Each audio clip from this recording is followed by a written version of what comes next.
dosen dari kelas X 2D akan mempresentasikan tugas individu mata kuliah pengembangan profesi konseling.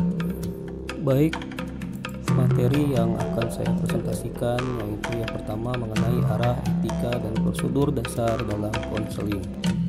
Baik, yang pertama mengenai arah konseling, yaitu upaya konseling yang bertujuan mengembangkan case kehidupan efektif sehari-hari dan menangani case kehidupan efektif sehari-hari yang terganggu dengan pengendalian diri, fokus kemandirian pribadi yang terarah pada pembelajaran klien agar klien belajar dalam dimensi dari tidak tahu menjadi tahu, dari tidak bisa menjadi bisa, dari tidak mau menjadi mau, dari tidak biasa menjadi terbiasa, dan dari tidak bersyukur serta tidak ikhlas menjadi bersyukur dan ikhlas. Etika dasar konseling. Yang pertama sini konselor tidak pernah memihak kecuali pada kebenaran. Yang kedua, konselor tidak bekerja dengan acuan sanksi ataupun hukuman. Dan yang ketiga, konselor memegang teguh rahasia klien. Baik, selanjutnya masuk pada prosedur dasar dalam konseling. Yang pertama sini pengantaran, yaitu melakukan pembinaan awal menyangkut mengantarkan klien dengan tujuan agar klien mengetahui proses konseling. Dari tujuannya proses kita asas-asasnya.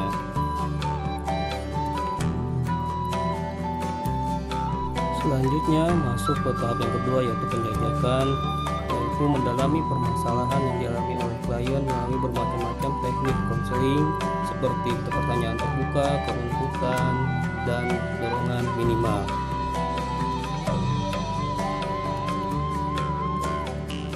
Selanjutnya yang ketiga yaitu penafsiran, yaitu menginterpretasikan apa yang diungkapkan klien melalui bahasa verbal, non-verbal, dan body language yang dilakukan oleh konselor setelah mengetahui apa permasalahan yang dialami oleh klien. Lalu yang keempat yaitu pembinaan. Hal-hal yang dilakukan menyangkut tingkah laku yang akan berubah pada diri klien, yang mengacu pada pengentasan masalah dan pengembangan diri klien.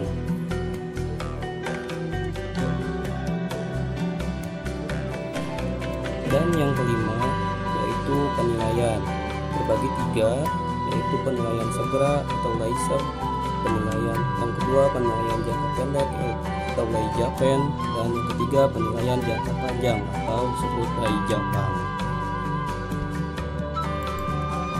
Selanjutnya pembahasan kedua mengenai pengertian konseling. Konseling merupakan pelayanan bantuan berdasarkan kaidah-kaidah ilmu dan teknologi pendidikan serta psikologi yang dikemas dalam kaji terapan pelayanan konseling yang diwarnai oleh budaya lingkungan peserta didik. Selanjutnya visi konseling. Bagian individu. Profesi konseling merupakan keahlian yang mementingkan pemenuhan kebutuhan dan kebahagiaan individu yang dibantu sesuai dengan martabat, nilai, potensi, dan keunikan individu berdasarkan kajian penerapan ilmu dan teknologi sebagai acuannya. Yang kedua, menjangkau bidang-bidang di luar sekolah, yaitu profesi di konseling ini dimaksudkan tidak lagi dibatasi hanya di sekolah, melainkan juga menjangkau bidang-bidang luar sekolah yang memberikan nuansa dan corak pada penyelenggaraan pendidikan formal dan pengembangan SDM yang lebih antisipatif. Yang ketiga, di sini peningkatan harkat dan martabat kemanusiaan dengan cara memfasilitasi perkembangan individu atau kelompok individu sesuai dengan kekuatan, kemampuan, potensial, dan aktual serta peluang-peluang yang dimilikinya dan membantu mengatasi kelemahan, hambatan, serta kendala yang dihadapi. Dan yang keempat, sini konseling tidak lagi hanya dipelajari sebagai perangkat teknik, melainkan sebagai kerangka berpikir dan bertindak yang bernuansa kemanusiaan dan keindividualan. Dan selanjutnya yang kelima, sebagai orientasi pelayanan konseling, itu merupakan bentuk penawaran ke demand side dari supply side untuk membentuk permintaan dan kebutuhan yang menuntut proaktif yang melayani warga masyarakat yang menjadi target pelayanan. Dan yang terakhir, yang keenam, itu profesi konseling senantiasa terbuka untuk berkembang selaras dengan perkembangan ilmu pengetahuan, teknologi, dan seni serta tujuan akademis, tuntutan, dan profesional.